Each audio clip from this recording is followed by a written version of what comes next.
My mind is barely working. Qa'pla. Qa'pla. This will be my 50th YouTube video.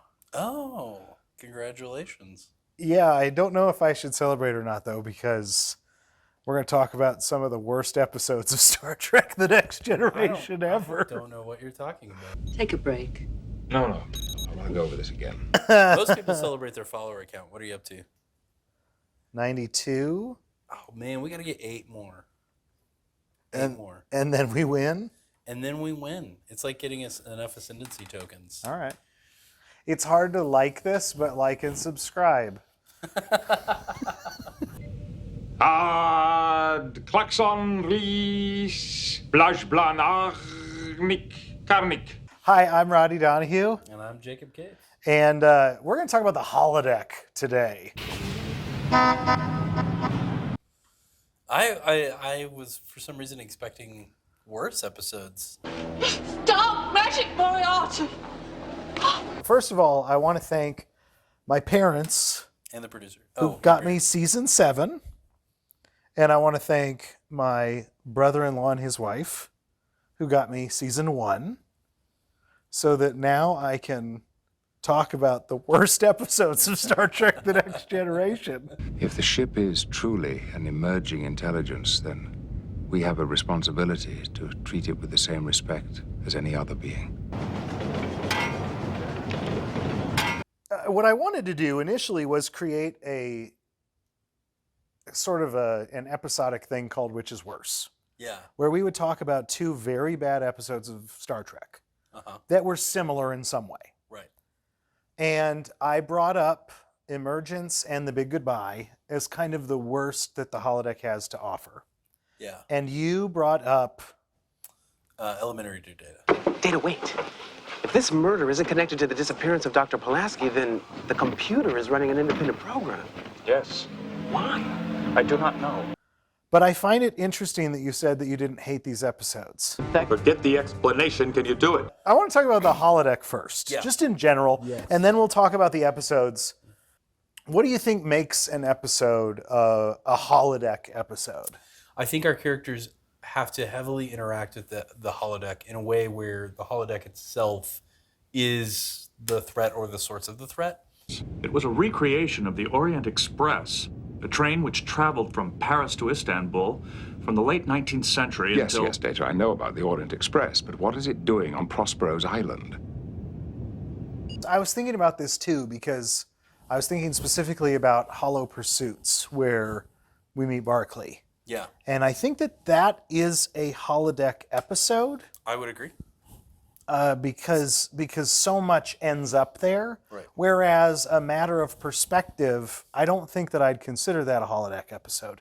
Even though it happens on the holodeck and the holodeck is the reason that they solve the problem, it feels different because it's about like Riker and what he's doing. It's about something else. The holodeck is just the medium for it.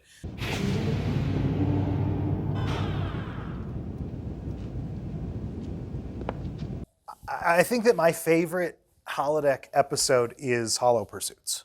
Okay. What's your favorite? I would honestly, I think I would say A Fistful of Datas. Okay. I think it's ridiculous and zany, and I think that's what I love about it. And to be honest, that's probably why I didn't hate these episodes, because in some sense they are a little ridiculous and a little zany. I don't really care for holodeck episodes. Fair. All of the nodal connections intersect in Holodeck 3. It appears to be a focal point of some kind. Okay, so what episode do you want to talk about first? Well, let's go in order. I would like to talk about Big Goodbye first. Big Goodbye is the 102nd ranked episode of TNG on IMDb. Okay. So it's like right in the middle. And I really didn't hate this episode. Okay. Which one struck you? Picard's overwhelmed at work, and Troy recommends he goes and plays his favorite video game. That is my synopsis. Okay, that's fair. That's fair. There's a glitch that happens. I took- And then There's a glitch that happened.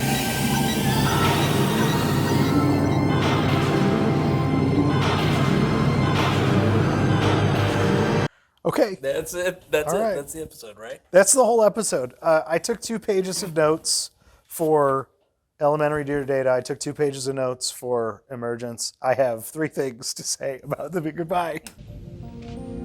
It was raining in the city by the bay. In my opinion, this is an episode of television's length version of the glory shots of the Enterprise from Star Trek The Motion Picture.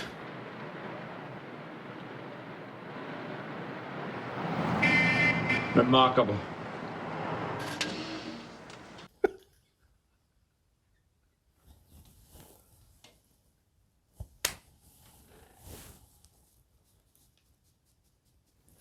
Yeah, I can't recover from that. They go in there. Oh, They do that. oh. It's like it's the first Look at the time. walls. It's like the first time they've seen this technology that they've been carting around, and we saw in the first episode with almost no commentary. The sense of reality was absolutely incredible. They're really impressed with the graphics. I wrote that down. Like, they are so impressed with the graphics. They are. They're impressed with the graphics. I appreciate there's a shot that I really liked of the busy San Francisco street that you see through the door and you see the busy hallway of the Enterprise. I thought that was a cool contrast shot. There's so much in this episode that kind of on close observation is very, very interesting. And a lot of it has to revolve around the clear lust that Beverly Crusher has for Picard. I wrote down a different instance of lust, Oh, yeah? and I don't know if we're ready to talk about it yet. I don't know if we are yet, but I just appreciated how hard Picard friend-zoned Crusher. I'm going to go again. Only this time, I'm going to dress the part. Why not come with me? Yes, I'd like that. I want to take that 20th century historian. Who, Waylon? Like, he invites her onto the holodeck, and she gets really excited, and then he's like, and I'm going to bring the nerdy history professor guy, too. This is supposed to be a recreational activity. Can you imagine, you're an academic, right? You have a PhD. I studied history in college. Can you imagine putting in those academic hours just to get shot by a video game? I couldn't remember if he survived or not, and I was just pulling for the guy. I was like, do not let this man in that way. Yeah, I couldn't remember either. I had to look at it. I couldn't remember watching it. I'm like, he's not gonna. Does he die or not? Data, pick up Waylon. Take him to sickbay. They say he's okay at the end. An experience like this is more enjoyable when shared, so I've invited our fiction expert, Waylon, to accompany me. Speaking of the history guy, Waylon. Fiction expert, Waylon. What is a 20th century Earth historian doing on the Enterprise? Fiction expert, Waylon. No, Waylon doesn't explain squat.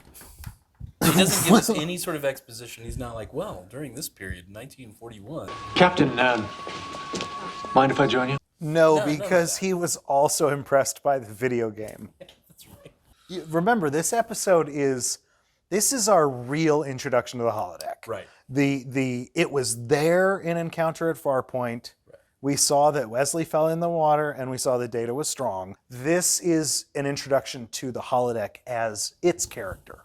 Can one enter your world and return to this one simply by stepping through?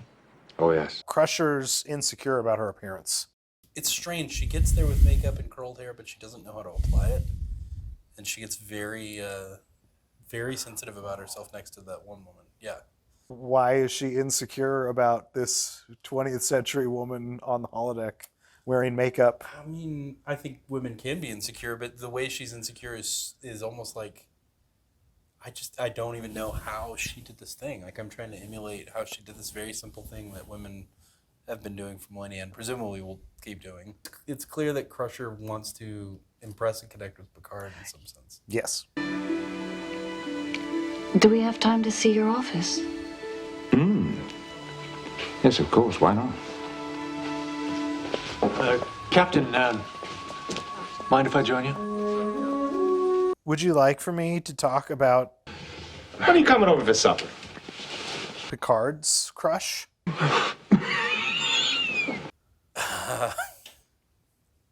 Yeah, go for it. I have to go. Why on earth does Picard have a crush on that holodeck character? Trixie? I wish I could take you with me. Oh, I wish I could take you with me. He's like, I wish I could go with you. He's like, that, I yeah. wish Oh you my gosh. I wish you could go with me. That was so weirdly homoerotic. Why does this happen? This is the big goodbye. I feel like, in a way, Picard pushing off Crusher was because he is crushing on that guy. But he knows that he's a hologram. When you've gone, will this world still exist? Would you say this is like at least a 90% horny episode? Often a prime ingredient in teenage mating rituals. Teenage mating rituals? Hormones are in the air. Yeah. When that woman kissed me, it was so Exciting? real. I don't like this episode. I hate it. I even watching it, I found it amusing. That's what I'll give it. Yeah. It's not on my rewatch list, but I found it amusing. All right. Anything more we want to say about the big goodbye? Not really. All right. Goodbye. Goodbye. Thanks for watching. Qa'pla. He was just a 20th century Sherlock Holmes. But was his modus operandi not dissimilar? Worth investigating. Indubitably, my dear Data. Indubitably. It's elementary, dear Data. So what are we doing next? Are we doing... We're doing elementary Dear Data. Computer, select at random a mystery by Sir Arthur Conan Doyle, in which I will play Sherlock Holmes and Lieutenant LaForge will be Dr. John Watson. This is asking the age-old question. Create an adversary capable of defeating Data. Can ChatGPT come up with an enemy so smart that even ChatGPT can't defeat it? Okay. Hold on. It's very confusing. Because we got to start with a synopsis. Remember, we don't usually do this. But I decided, I think you're right, we should do a little synopsis. But here's the problem. You see, I was looking forward to the mystery.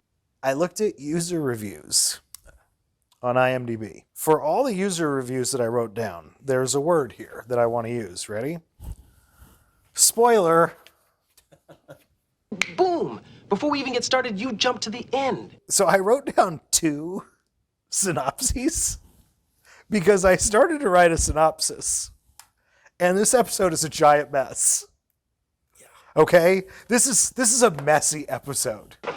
If this murder isn't connected to the disappearance of Dr. Pulaski, then the computer is running an independent program.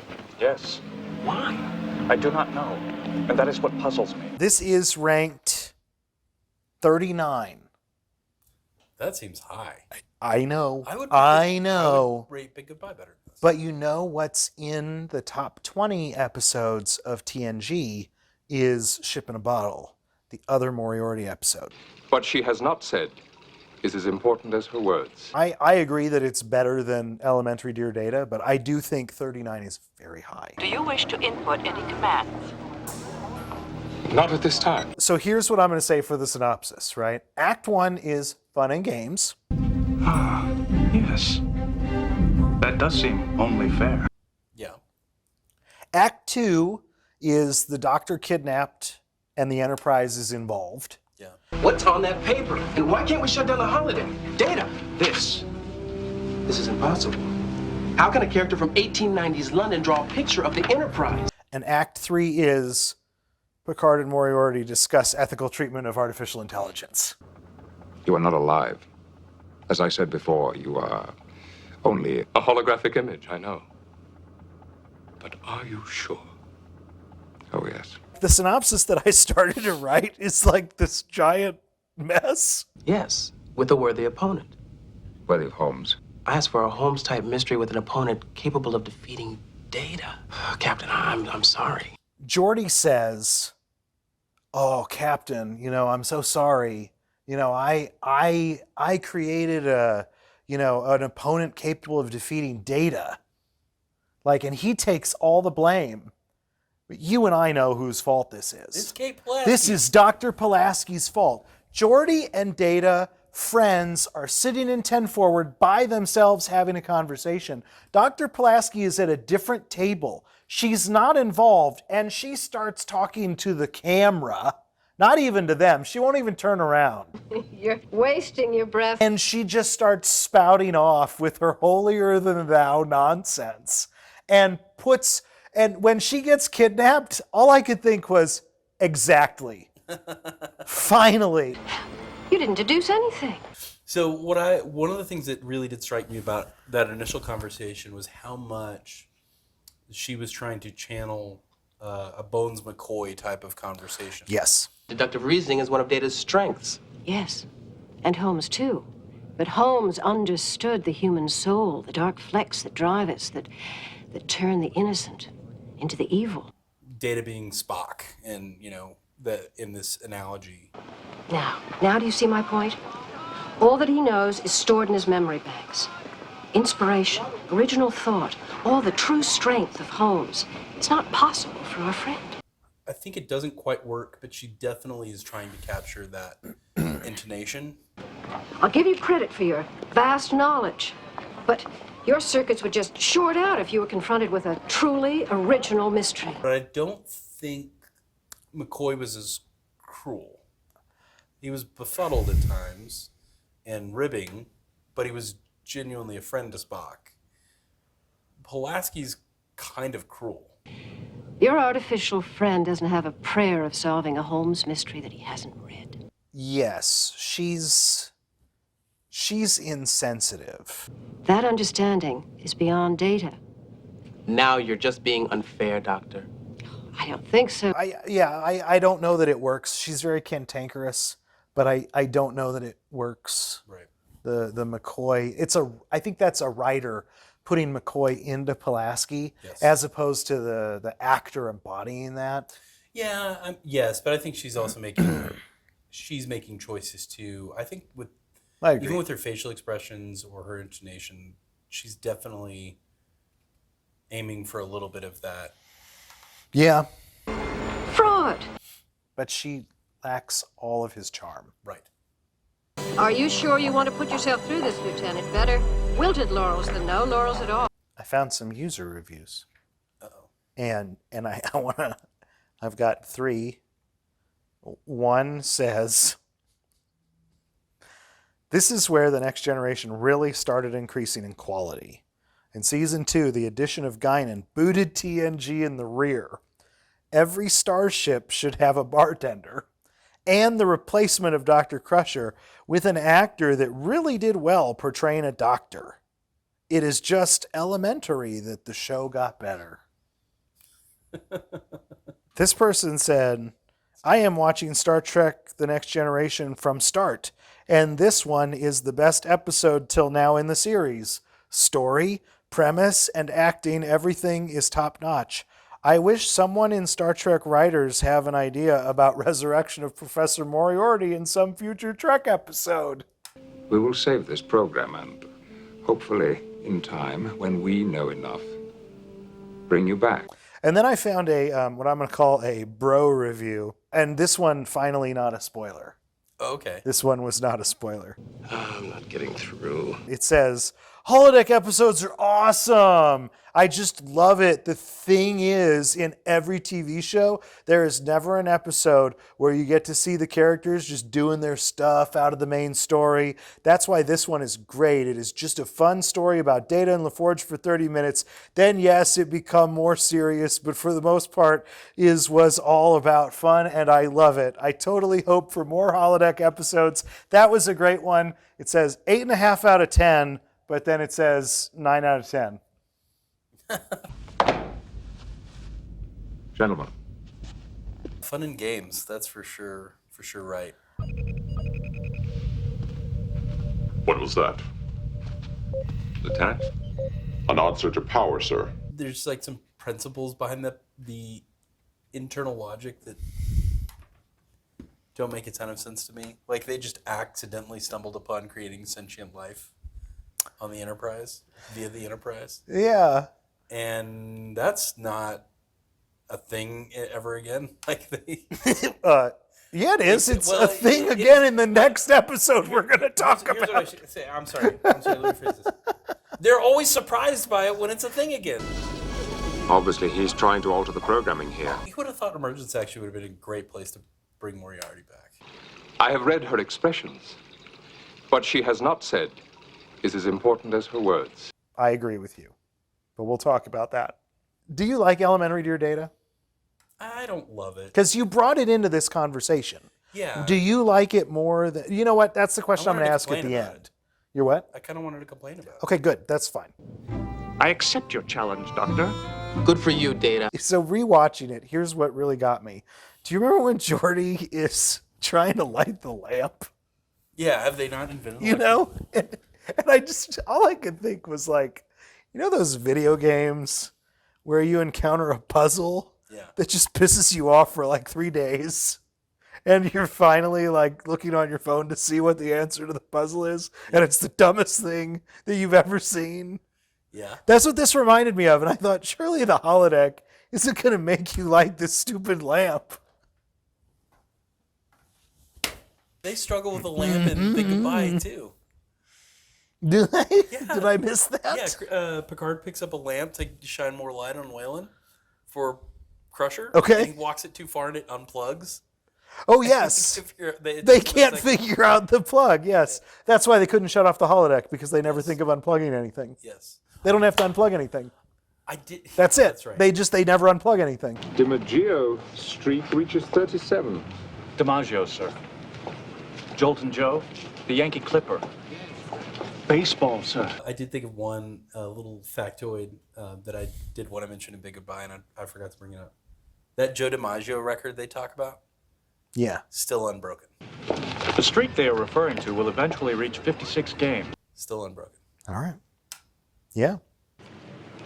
The record will stand until the year 2026, 2026, 2026. Should we talk about Moriarty? I mean, we haven't really talked about it. We haven't really talked about the ethics. We just said that they talk about it. What do you think? I mean, I thought the actor from Moriarty was a great little guest star. The best kind, I'm sure. But it is interesting to me that they let him become less evil, and instead of being a malevolent force in this episode, like he's causing problems, but it's not out of malevolence. It's out of like almost like a childlike wonder about the universe he realizes he exists in. So he's having more of an existential crisis than he is a malevolent force. My mind is crowded with images. Thoughts I do not understand, yet cannot purge. They plague me. My problem with the episode, just in general, is it zigs and zags so much that the scope of the episode kind of changes, and it changes almost too much. We will find Dr. Pulaski in here. How do you know that? It is the only obvious choice. Well, why is the obvious choice all of a sudden the right one? I mean, isn't this a game of misdirection? Not anymore. He wants us to find him. Especially because at the end, it's not about Data and Moriarty. Right. In fact, Data did need somebody that he couldn't solve it. Right. Picard had to solve it. Just like Pulaski said. Yeah. And so really at the end of the episode, I guess I'm just glad that we don't have a scene where Pulaski throws something in Data's face. Congratulations, Professor. I capitulate to the better man. Yeah, you're right. She's actually proven right. And I thought this at the time, like Daddy Picard had to come in and save the day. And logic with the computer. Because Data couldn't do it. He is bested, you're right. I think in a different version of this episode, Geordi and Data do, find the solution together. And it is a little bit more Holmes and Watson. And Picard is not necessarily the one who swoops in and rescues them. So I do think like the character development side for Data really suffers because of that. I think this could have been a great sort of buddy cop episode. Yeah, let's redo this. Because I think that this is an interesting path. So, glitch in the holodeck. Uh-huh. Then you don't know what's going to happen next. No. Oh, that's what I want to hear. Where to now? They have to solve it. Data has to solve it for whatever reason. Not just to solve Pulaski's requirement, but whatever it is, it has to be him who brings it to completion. I think that completes the character arc. Instead, what you see is this focus on Data and Geordi shift to Data and Geordi Pulaski, and then shift to Data and Picard, and you're right, it's all over the I place. think that the button is weird too. The ending is Picard and Geordi. I can't help thinking well, what else might have happened? All because I misspoke a single word. Yeah, And so I feel like writing wise, it's just very, it's all over the place. It doesn't bookend right. You're right. Your message said urgent. So it is. While we're waiting to rendezvous with the Victory, we have time for me to be Watson. More properly, you are Watson. It is a really poorly structured, I think. Mm-hmm. It's probably an interesting concept, and there may be an interesting concept behind it, but I think it just is a train wreck of an episode. Data, what is this? Is this part of your program? No, sir. Oh, what is going on? Speaking of train wrecks, Emergence. should we talk about Emergence? Let's do it. All right.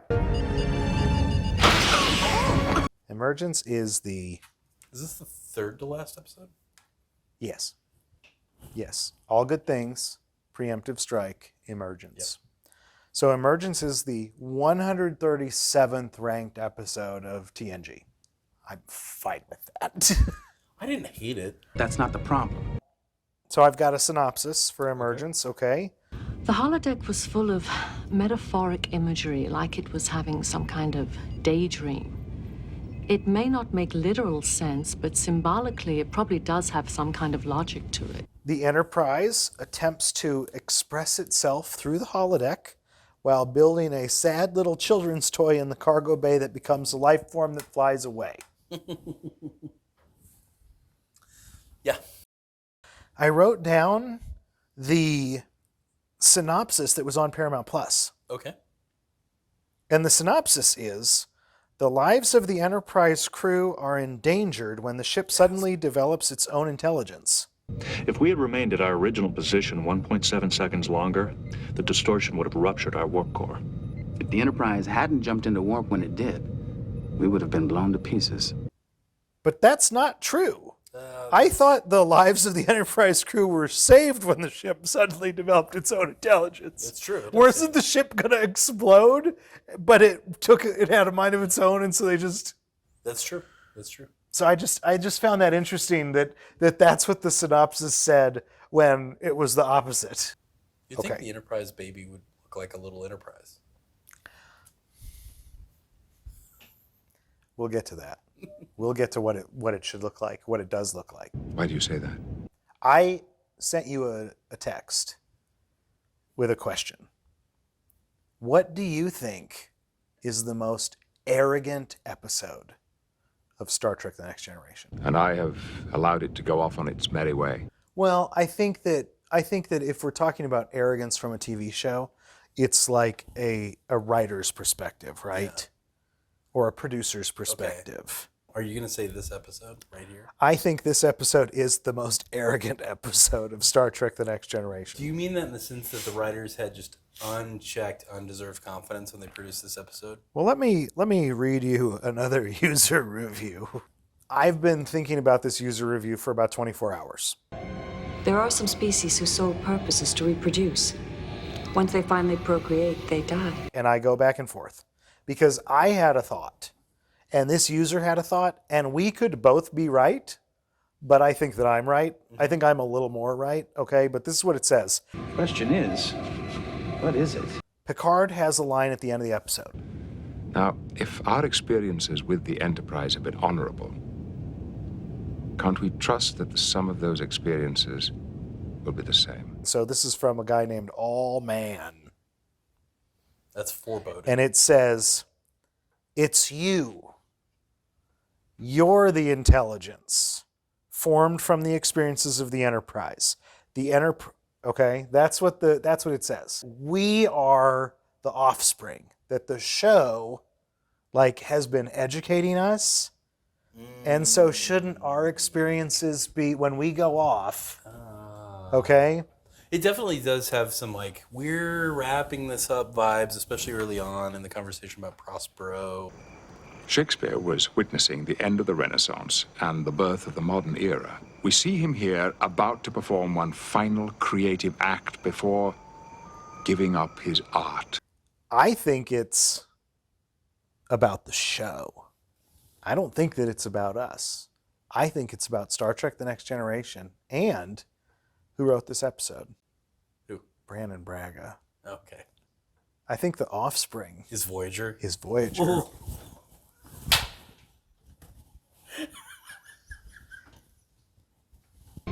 Then the purpose of the ship's intelligence was simply to bring this life form into being. There are some species whose sole purpose is to reproduce. Once they finally procreate, they die. There's a moment in this episode where Picard and Crusher and Troy are in sickbay, and they're like desperately trying to get the computer to do what they want to do. The only source of experience it can draw on is ours, through our holodeck programs. And is there a way that we can relate to them on their own level, find some way to influence their behavior? Maybe there is. And I think that they're desperately hoping that we watch Voyager, because Next Gen's done.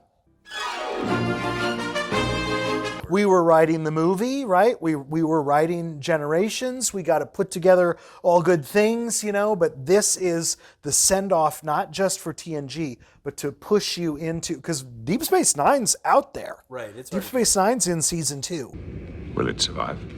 Well, its energy levels are dropping rapidly, unless it gets an infusion of Verdion particles, and I mean soon. I don't think so. Verdion particles. Verdion particles. Vertiform City. Now, if our experiences with the Enterprise have been honorable, can't we trust that the sum of those experiences will be the same? Aren't we so good at writing that you will Love Voyager? just love our show and us and everything that we do? You're probably right. I don't understand it. I believe, too, that this guy, right, who said, you know, it's you, you're the intelligent. I get that. I can take that journey, but I think that that's what this is. If I know Brandon Braga, and I think that I do, because Brandon Braga, did you watch Chaos on the Bridge? Yeah, it's been a long time. Brandon Braga said, do you remember what he said was the best thing that Gene Roddenberry invented? The holodeck. All of the nodal connections intersect in Holodeck 3. It does explain why Voyager is so holodeck episode heavy then. It appears to be a focal point of some kind. I think that really frames this episode. Did Brandon Braga also write the holodeck episode of Enterprise? Yeah. Okay. Yeah. It might have been him and Rick Berman. I don't know. Do you got your phone? Yeah. Let's just see. It's the one where where Starfleet first encounters a Zerillian hollow chamber. This is very exciting. What's this Zerillian? It's called Unexpected and is written by Rick Berman and Brandon Braga. I'm shocked. I'm shocked. Look at this. This is my shocked face. I watched an episode of Voyager last night. Why? It's the one where Species 8472 has created Starfleet headquarters, and they're like preparing for infiltration. I don't understand it. That's the kind of thing that Voyager did a lot. Yeah. They did a lot of concept episodes. I think Emergence is the first episode of Star Trek Voyager. Perhaps I have been too literal with respect to my set design. I mean, I think I can see that. Graves at my command have waked their sleepers. You've got the opening. Shakespeare's The Tempest, Act 5, Scene 1. Data's doing The Tempest, right? Which is, about a magician who makes things appear and disappear. The past and the future, hope and despair. Data, what is this? Is this part of your program? And then that's what the holodeck does. Right. The holodeck sort of becomes Prospero and conjures up these things and does all this stuff. Voyager did this kind of stuff all the time. They always did it. They always did stuff where you weren't necessarily sure what was going on.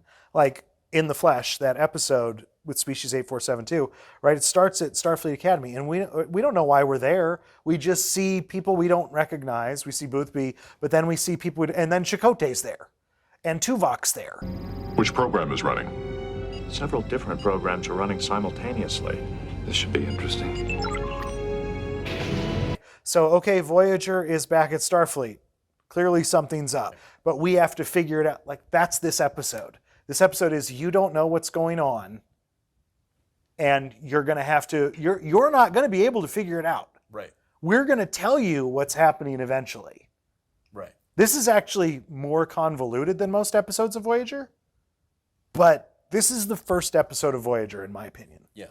This is the thing that leads to Voyager. Because Deep Space Nine didn't do that kind of stuff. No. And Next Generation didn't do this kind of stuff either. Just this episode.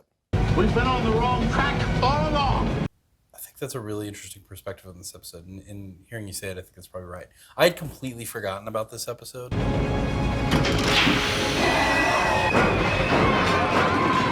I fell asleep watching this episode. I actually had to rewatch it today because I remembered I fell asleep and I didn't remember what happened, like, in the middle of it. Are you suggesting that the Enterprise is trying to create a life form? I think so. Will it survive? It is kind of a boring episode. Where did that come from? I am not certain. You know, but it is strange too, like, without kind of shepherding and guiding, that all of the knowledge that offspring would have from the Enterprise would be pretty terrifying, because it knows all about human history, not just the experiences of the Enterprise and its crew, but all of human history, as presumably, that are in the data banks or that were in the holodeck. And gosh knows who did what in that holodeck. Unlikely as it may sound, I believe the Enterprise may be forming an intelligence. It's a concept-based episode. Again, unlike most episodes of TNG, I don't think they thought about stuff like that. They needed me. They needed another voice in that room. To be like, guys, have you considered maybe not everything done on the holodeck is honorable? Riker's, hitting on chicks way back in the Binar episode. Good. This is our segue to what we were talking about before, which is who should have appeared in the train. Her. Minuet. Moriarty. This would be a good time for that. The problem is Moriarty has its own intelligence. Minuet had her own intelligence while she had the Binar's enhancement. Welcome, my dear Holmes.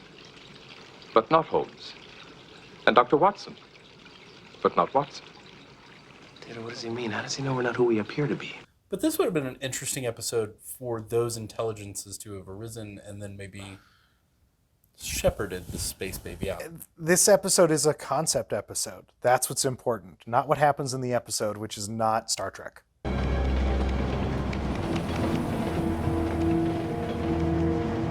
Which is Voyager, which is not good. Well, let's move on. This is a fun conversation about a really bad episode. There is something in this episode that I like, which is that I'll break my staff, bury it certain fathoms in the earth. The Data has basically gotten his Master of Fine Arts in drama, and it's so much so that he wants things to be so realistic that Picard can't even see the performance. Data, I can barely see you. Right. Because he's like, it's an island, He's like, I can't see you. But here's the thing. Data, in all of his performances and in all of his judgment of performances, judging Barclay. I'm supposed to be attempting a Neoplatonic magical rite. The darkness is appropriate for such a ritual. His own sort of looking back at the things he's trying to do. Data always wants the hyper-realistic performance. And the irony is that Data is anti-realistic. Right. Yes, but Data, this is a play. Picard has to say it. It's a play, Data. Yeah. The audience has to see you. Yeah, it's an interesting episode in that mostly nothing happens. In that very little occurs. Where are we going now? I didn't hate it, but I also forgot it existed, so I guess I didn't love it. Someone thought a hodgepodge of disparate characters from various eras was a good idea. I don't think it works. It makes the episode not have coherence to it. Who's the main character? That's another thing. There is no main character on this episode. Yeah. Arguably, Crusher is the least present, but it basically it basically features almost everybody else roughly equally. Yeah.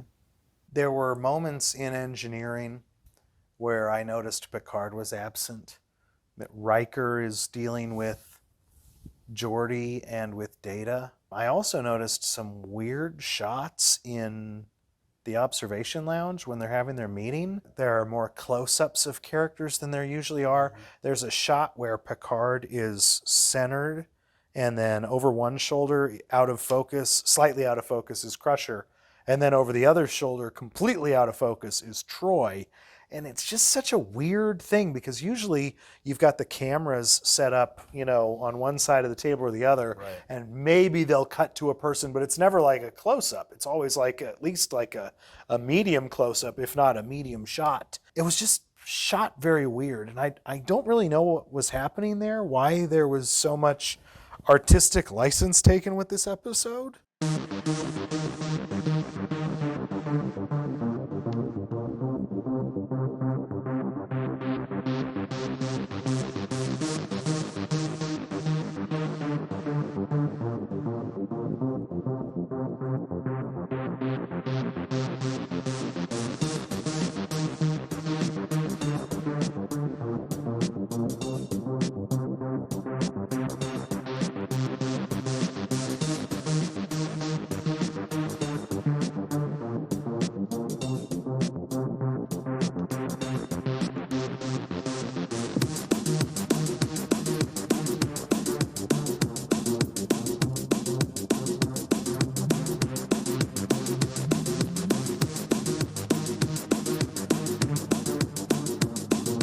Do you think it's possible that because there were a lot of different sets, they couldn't, as a scheduling thing, couldn't get everybody together? I thought about that with Riker in the engine room with Geordi and with Data. I didn't think about that in the observation lounge, but that's probably the case because if you shoot the close up of Riker or of Crusher, then the other people don't have to be there. Patrick Stewart is sort of heavier in both Preemptive Strike and All Good Things, right, that you want to line up your shooting schedule so that you can shoot all these episodes before your actors are done and ready to be gone. I'm aware of that. That would be my guess. They hadn't started any sort of photography yet on Generations at this point, right? I don't think so. That would be... I don't think that they would have done that.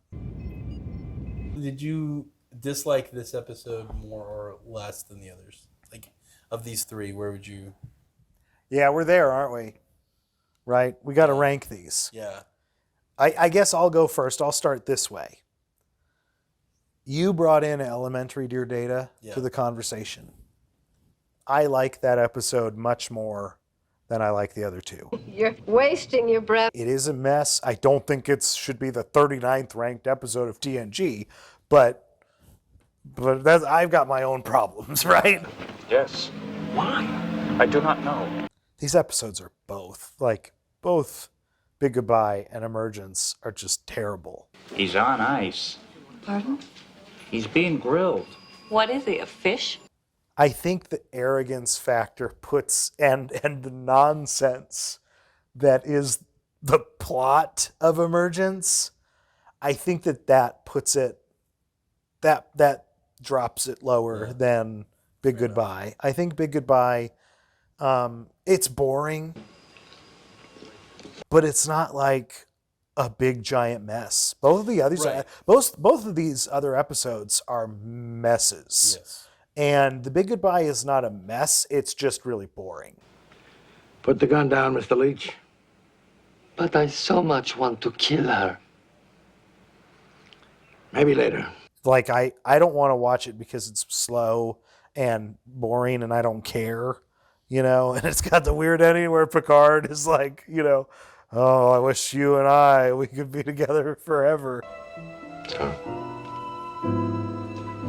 This is the big goodbye. I think Emergence is just so bad. What do you put on top? What's the best of these three nightmares? I think Big Goodbye is the least offensive. Klaxon Ries, Blaj Blanach. You're probably right. It's boring. I think Elementary Dear Data. I think the concept would have been interesting. It's just so poorly executed. It's another dead end. And it doesn't land its own plane. So I don't like it for that reason. Emergence is. Hearing you talk about it now, I'm offended at it. But watching it at the time, I was like, this is like watching paint dry a little bit. Like it doesn't rankle me necessarily, but this is also super. I'm gonna forget this episode in another week or two. Like I'm gonna forget we talked about it. Probably. I mean, there's literally we're watching an episode of television where people are putting together a physical puzzle of a children's toy with a light bulb inside of it. Right. And I feel like that whole whatever that thing was makes no sense to me. I'm getting tired thinking about this. Just kidding. Look what you did to me. Actions. But that description does not explain human. So Emergence, I mean, just down there, where it belongs. 137th ranked episode of TNG, and it should stay there. Wait a minute. Something's wrong. So we differ on those. Big Goodbye and Elementary Dear Data, but Emergence just. It fails on every level. It shoots as high as every episode of Voyager. And just like almost every episode of Voyager, it just sputters. All right. Video 50. Qa'pla. Yes. These episodes are terrible. Next time we have to talk about something good. I've already decided. Because watching these, I didn't watch Big Goodbye twice, but I watched the other two twice. What are we doing? Fistful of Datas? No, we're not doing Fistful of Datas. No. No more Holodeck. I'm Rodney Donahue. I'm Jacob Gates. That's it.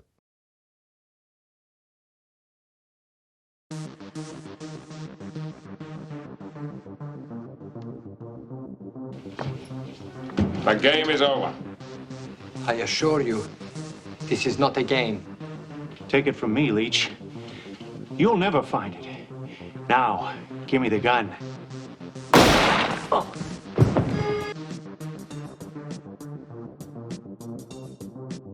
Now, give me the gun.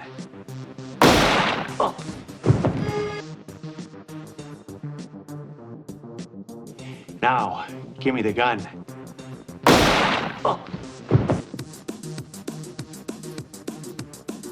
Now, give me the gun.